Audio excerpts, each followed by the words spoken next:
20% of the intake हे फक्त आपण अप्रेंटिसशिप इंटर्नशिपला पाठवू शकत होतो. म्हणजे माझ्याकडे 120चा इनटेक होता, तर 22 विद्यार्थी जास्तीत जास्त 22 गेले नाहीत कोणत्याच प्रोग्रामचे, त्या प्रोग्रामचे पाठवू शकत होतो. आता इथे थोडी त्याच्यामध्ये लवचिकता आहे. आपला जो इनटेक आहे नॉर्मल डिग्रीचा, त्याच्यामध्ये आम्ही किती विद्यार्थ्यांना इंटर्नशिप ऑफर करू शकतो तो अंदाज घेऊन आपण 100% पोरांना ऑफर करू शकत असू तर काही शिक्षकाच्या कार्यभारावर त्यांनी काही परिणाम होणार नाही, तुम्हाला 100% सांगतो एका सेमिस्टर. तर त्यामध्ये ते ठरवावं लागेल आपल्या फॅसिलिटीज, इंडस्ट्री सोबत आपलं नेटवर्किंग आणि मग त्या अनुषंगानं आपण किती पोरांना ऑफर करू शकतो. आणि इफ नंबर इज लिमिटेड, तुम्हाला मग त्या ठिकाणी मेरिट डिसाईड करावं लागतील कोणाला द्यायची.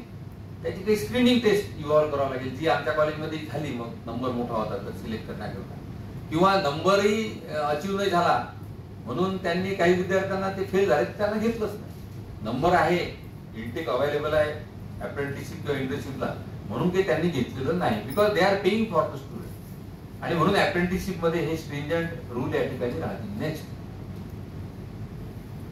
नंतर the ADP will not require any separate nomenclature.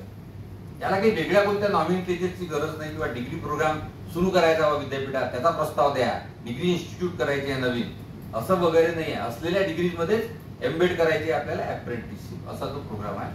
हाऊएव्हर the marksheet transcript should mention the credits earn through apprenticeship training of the industry establishment where the apprenticeship training was undertaken. इथे म्हणजे आपण marksheet तुम्ही पाहिलेली आहे डोळ्याने, की तिथे एआयडीपी आपण उल्लेख केला, त्याचे मार्क सुद्धा दाखवले. आता इंडस्ट्री सुद्धा त्याचा उल्लेख इंडस्ट्रीचा आपल्याला करावा लागेल, कॉलेजचा पण उल्लेख होईल आणि त्या ठिकाणी मग ते जे क्रेडिट्स आहेत त्या इव्हॅल्युएशनने आपल्यासमोर येतील. The HEI may convert their already running programs into the AEDP and take admission according. मी याच्यावर बोलतो की आपले जे रनिंग प्रोग्राम आहे त्याच्यातला काही इनटेक हा अप्रेंटिसशिप साठी आपण अँटिसिपेट करून रिझर्व्ह ठेवून एवढ्या पोरांना आपण त्याची परवानगी घेऊन एईडीपी आपण सुरू करू शकतो. काही वेगळा प्रोग्राम आपल्याला कन्वर्ट करायचा आहे किंवा सुरू करायचा आहे असं अजिबात नाही. All the norms rules applicable to admission in regular UG program shall also to AEDP. म्हणजे फर्स्ट इयरला अप्रेंटिसशिप करायचीच नाही हे सांगितलेलं आहे. त्याच्यामुळे ऍडमिशन घेताना 12वीचा पोरगा डिग्री प्रोग्रामला फर्स्ट इयरला नॉर्मल जी ऍडमिशन आहे तीच होईल. हा पोस्ट ऍडमिशन प्रकार आहे की निवडक विद्यार्थी एईडीपीला जातील, निवडक विद्यार्थी रेग्युलर प्रोग्राम करेल. Based on the national credit framework, provisions for multi entry multi exit should be enabled by the agent. आता हे एमईएमई म्हणजे मल्टी एंट्री मल्टी एक्झिट सुद्धा आपल्याला त्याच्यामध्ये लागू करावं लागेल. म्हणजे बघा आता याच्यामध्ये किती मोठी संधी आपल्या लोकांना आहे की आपले प्रोग्राम नॉर्मल डिग्री प्रोग्राम कुठे अल्टर होऊन नाही राहिले, कन्वर्ट होऊन नाही राहिले, ते सुरूच आहे. पण असा स्पेसिफिक प्रोग्राम केल्यानंतर जर त्या कॉलेजने राबवला तर पोरांना एक विशेष प्रोग्राम आमच्याकडे आहे बा, म्हणजे तुम्हाला प्रोफेशनल डिग्रीलाच गेलं पाहिजे असं काही बंधनकारक नाही. या डिग्री मधून सुद्धा तुम्हाला रोजगाराच्या संधी ह्या मिळू शकतात.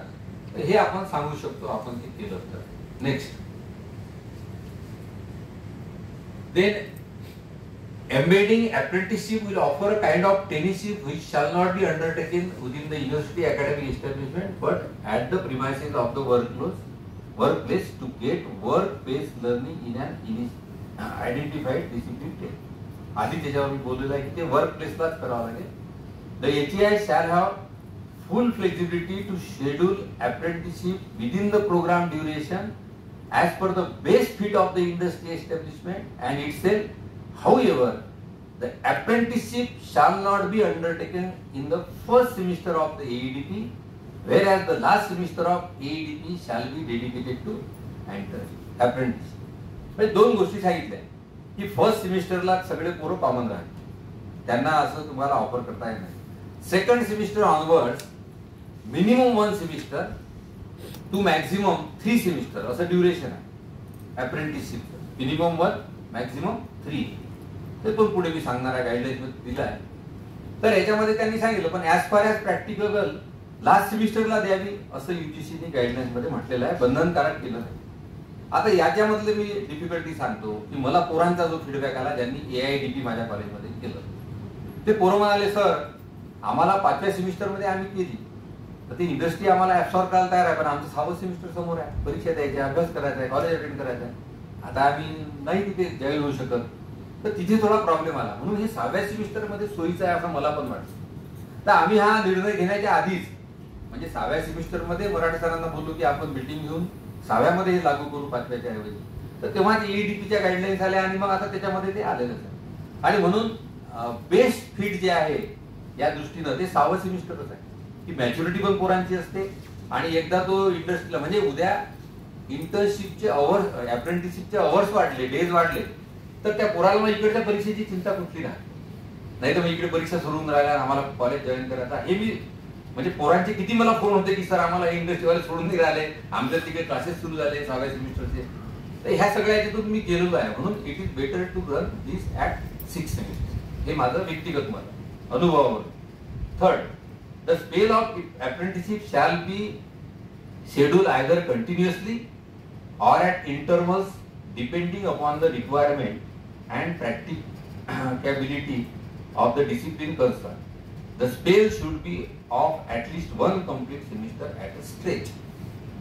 म्हणजे 3 सेमिस्टरची आपण अप्रेंटिसशिप दिली तर मिनिमम एकदा एक, मग दुसरं, मग तिसरं अशा पद्धतीने करायचं. पण सलग एका सेमिस्टर मध्ये ती करायची आहे. Next, AEDP learning outcomes, graduate attributes for both academic and apprenticeship components shall be defined with the desired attainment levels. ते आपल्याला करायचं आहे, ते विद्यापीठाचं काम आहे. The HEI shall design an appropriate curriculum in consultation with the industry establishment and shall get the same approved by its statutory authorities before the launch of AEDP. AIDP मध्ये हे बंधन नव्हतं. AEDP मध्ये आता बंधन आलं की ज्या ऑर्गनायझेशन सोबत तुम्ही आता करार करणार त्या ऑर्गनायझेशनचा ज्या डिसिप्लिनशी संबंध असेल त्यांच्या वर्किंगचा, इंडस्ट्रीचा, त्यांना सांगावं लागेल की तुमचं आम्हाला त्या 1 सेमिस्टरचं करिक्युलम तुम्ही आम्हाला द्या. मग 2 जॉईंटली बसतील, इंडस्ट्री अकॅडमी आणि त्या सेमिस्टरचं ते करिक्युलम फायनल करतील आणि ते विद्यापीठाला पाठवून देतील. विद्यापीठाच्या माध्यमातून आपण हा प्रयत्न करत आहोत, कुलगुरूंसमोर बोलतो की हे फास्ट अप्रुव्हल आपल्याला लोकांना कसं देता येईल. याच्यामध्ये आपण बोर्ड ऑफ स्टडीज आणि ते अकॅडमिक काउन्सिल तो प्लिथोरा करत गेलो तर हा लोक याच्यातून पडून जातील. याच्यामध्ये लोक करिक्युलम अप्रूव्ह करण्याला येणार नाही. हा विश्वास ठेवला पाहिजे की इंडस्ट्री जर त्यांचं करिक्युलम, त्यांना हवं असलेला मॅन पॉवर त्यांच्या पद्धतीने सांगता येतं, त्यांनी दिलेला आपण त्याला मग म्हणायचं असाच विषय आहे. दुसरं काय त्याच्यामध्ये आपले घरी BOS चे एक्सपर्ट डोके लावण्याचं काही कारण नाही. बरोबर आहे मराठीचा. तर म्हणून ही अप्रुव्हलची ही आज या प्राचार्यांसमोर बोलतोय कुलगुरू म्हणून आपली जबाबदारी आहे की ही अप्रुव्हलची प्रोसेस किती फास्ट होईल याचा विचार विद्यापीठाला करावा लागेल. कारण इथे काही कुठलं चिटिंग नाही किंवा काही नाही आहे. आपण पोराच्या भल्यासाठी हे करत. म्हणून पारंपरिक पद्धतीने आपल्याला त्या ठिकाणी फाटा देऊन कायद्यानेच करावं लागेल, पण आपल्याला ते त्या ठिकाणी करता येईल. नंतर such curriculum courses may be aligned to the National Higher Educational Qualification Framework or National Skill Qualification Framework. आता त्यांनी अपेक्षा व्यक्त केली गाईडलाईन मध्ये किंवा ती इंडस्ट्रीचे करिक्युलम देईल ती NCRRच्या त्या फ्रेमवर्क मध्ये त्याचे अटेनमेंट वगैरे ऍट्रिब्यूट्स बसलं पाहिजे. तर ती काळजी इंडस्ट्री घेईल, त्यांना आपल्याला मार्गदर्शन त्या बाबतीत करावं लागेल. The area of the apprenticeship program shall be aligned with the domain of the degree program. हा जो अप्रेंटिसशिपचा एरिया असेल तो डिग्री प्रोग्रामला कुठल्या डिसिप्लिन शिकतो आहे त्या अनुषंगानं त्याला द्यावा लागेल. कोणताही देऊन असा चालणार नाही. याला एक्सेप्शन आता सर्व्हिस इंडस्ट्री असू शकते, कारण सर्व्हिस इंडस्ट्रीमध्ये कुठलाही ग्रॅज्युएट ते तसा ऍक्सेप्ट करतात आणि म्हणून ह्या सेक्टर स्किल काउन्सिल वेगवेगळ्या ज्या आहेत, जवळपास आम्ही किती सर लोकांशी आपले मेल गेले 36 सेक्टर स्किल काउन्सिलची कमिटीने विद्यापीठाच्या मार्फत मेल पाठवले, त्यांचे रिस्पॉन्स पण आले. 13 मार्चला आमची त्यांच्यासोबतची बैठक पण होती, पण आज ती होऊ शकली नाही. आता लगेच ती बैठक होईल, कारण त्यांना आम्हाला काय अपेक्षित आहे करिक्युलम फ्रेमवर्क आणि हे करण्याकरता ते सांगणं गरजेचं आहे. कारण आपलं स्ट्रक्चर हे थोडं वेगळं आहे, ते इंडस्ट्रीवाल्यांना माहित नव्हते किंवा आपल्या स्ट्रक्चर मध्ये एवढा पाला पडतो, एवढ्या किलच्या पडतात की तो सोडून जातात इंडस्ट्री, जाऊ द्या म्हणते मला काही यायचं नाही तुमच्याकडे. आणि म्हणून ती पण काळजी घेणं आपल्याला खूप आवश्यक आहे. The HEI shall also ensure an appropriate assessment strategy. म्हणजे त्याचं असेसमेंट कसं होईल याची स्ट्रॅटेजी हे त्या कॉलेजला इंडस्ट्री सोबत कोलॅबरेशन करून करायची आहे. The apprentices shall ensure that no simultaneous contract are signed with different industries establishment. तो अप्रेंटिस जो आहे, जो विद्यार्थी, त्यांनी 2-3 ठिकाणी कॉन्ट्रॅक्ट करायला नको, तो एकाच ठिकाणी कुठेतरी करेल आणि त्याच्याशिवाय ते होणार पण नाही. नेक्स्ट, आता मी या ड्युरेशन मध्ये ऑलरेडीच बोललो की एनईपी मध्ये 3 इयर डिग्री प्रोग्राम असेल तर परमिसिबल अप्रेंटिसशिप एम्बेडिंग किती सेमिस्टर पर्यंत आहे? तर minimum 1 semester, maximum 3 semester.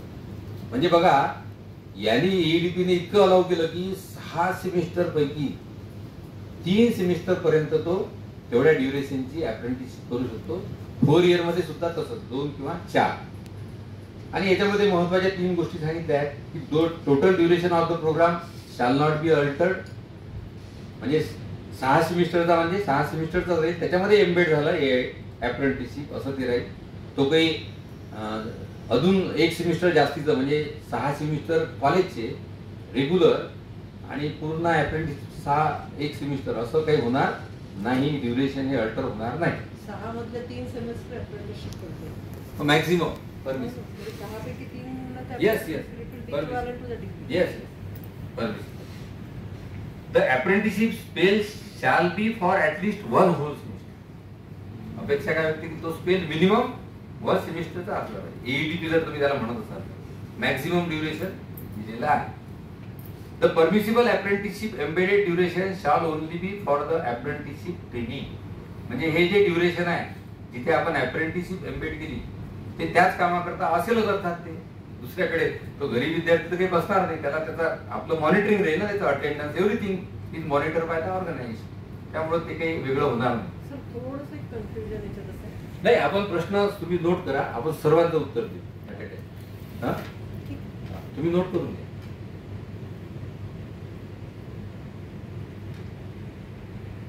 Next,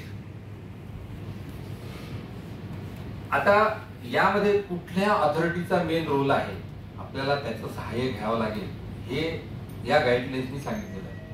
तो म्हणजे पहिलं बोर्ड ऑफ अप्रेंटिसशिप ट्रेनिंग आणि दुसरं BOPT, board of practical training. असे 2 autonomous organisation. The regional board of apprenticeship practical training set up by the government of India at Chennai, Kanpur, Mumbai and Kolkata as autonomous bodies to implement the national scheme of apprenticeship training in the respective region. National apprenticeship scheme implement करण्याकरता basically ह्या organisation तयार झालेल्या आहेत government of इंडियाच्या autonomous. आता त्यांच्याकडे हे पण काम दिलेलं आहे आपल्या ग्रॅज्युएट प्रोग्राम मध्ये अप्रेंटिसशिप एम्बेड करण्याचं. त्याआधी IITs किंवा पॉलिटेक्निक्स डिप्लोमाला काम करत, त्याच्यासाठी काम करत होते. आता ते आपल्या डिग्री प्रोग्राम मध्ये सुद्धा त्यांना आपल्याला काम करावं लागेल. आता हे क्रेडिट मेकॅनिझम 30 अवर्स म्हणजे 1 क्रेडिट हे इव्हॅल्युएशनचा पार्ट आहे. आणि मग स्टायपेंड अप्रेंटिस असल्यानंतर ती स्टायपेंड तो असेलच.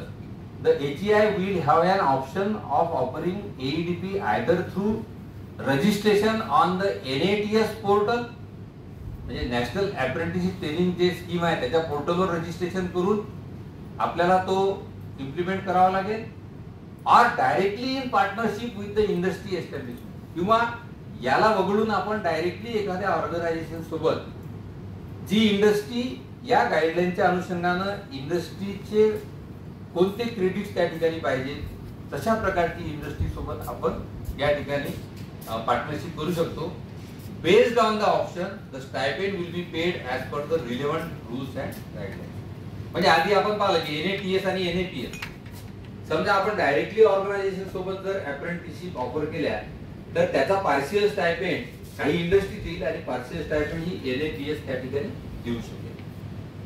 Offering of the AEDP directly in partnership with the industry establishment, the stipend will be paid by the industry establishment as per the apprenticeship act 1961 and apprenticeship rule 1992. त्या इंडस्ट्रीला apprenticeship साठी पोरगा जर पाठवला तर त्याला स्टायपेंड देणं हे बंधनकारक आहे या 2 कायद्यांच्या माध्यमातून. हे पण आपल्याला माहिती असलं पाहिजे. इंडस्ट्रीवाले आपल्याला टोलवतात कधी कधी की असं काहीतरी आहे, तर ते सुद्धा नॉर्म त्यांना लागू आहे. Then offering of the AEDP through registration on the NATS portal. Stipend will be paid by the government as applicable and as per the agreement signed for the apprenticeship purpose with the board BOPT. म्हणजे त्या industry ऑर्गनायझेशननी BOPT किंवा board सोबत जो काही करार केला असेल त्या अनुषंगानं आपल्याला स्टायपेंड हा त्या विद्यार्थ्याला मिळेल. नेक्स्ट, आता प्रिपरेशन ऑफ अप्रेंटिसशिप प्लॅन जो आपल्याला इम्प्लिमेंट करायचा आहे. An apprenticeship plan has to be developed by the HEI in collaboration with the industry establishment. म्हणजे कुठल्या सेमिस्टर मध्ये देऊ, करिक्युलम काय असेल, ते सगळं प्लॅनिंगचा भाग त्याच्यामध्ये आलेला आहे. The board or BOPT may also be involved in the development of the plan for onboarding on the National Apprenticeship Training Portal. The HEI may also use the services of industry establishment, association, sector skill councils, other awarding bodies as recognized by the commission to develop and manage the apprenticeship plan. जसं आधी बोललो की 36 sector skill council सोबत आपलं communication सुरू आहे विद्यापीठाच्या मार्फत, हा आपल्या कॉलेजेसला फायदा मिळण्याकरता. तर त्या सेक्टर स्किल काउन्सिलला सुद्धा तुम्ही या प्लॅनिंग मध्ये इन्व्हॉल्व करू शकता असं गाईडलाईन्स मध्ये सांगितलेलं आहे. Methodology for guidelines compliance. HEI म्हणजे college shall submit the application on the UGC portal for guidelines compliance confirmation as per the process given below. मी काल शोधलं पण ते पोर्टल अजून काही UGCचं ओपन झालेलं दिसत नाही या पर्पज करता, AEDP करता.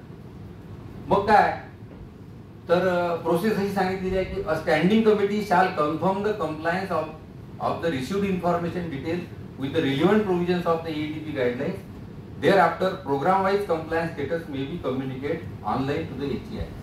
म्हणजे UGCने म्हटलं आहे की जो HEI अप्रेंटिसशिप हा प्रोग्राम इम्प्लिमेंट करण्याकरता इच्छुक आहे त्याला ऑनलाईन प्रोसेस करावं लागेल आणि त्या अनुषंगाने जे काही कंप्लायन्सेस आहेत ते आपण जे नेहमी भरतो ते द्यावे लागतील आणि कंप्लायन्सेस जर क्लिअर कट असतील तर ते आपल्याला अप्रूव्हल देतील ऑनलाईनच. त्याच्यासाठी काही वेगळी गोष्ट करण्याची गरज नाही. If found complaint the name of the HEI, industry establishment and AEDP name along with other details shall be uploaded on the UGC portal.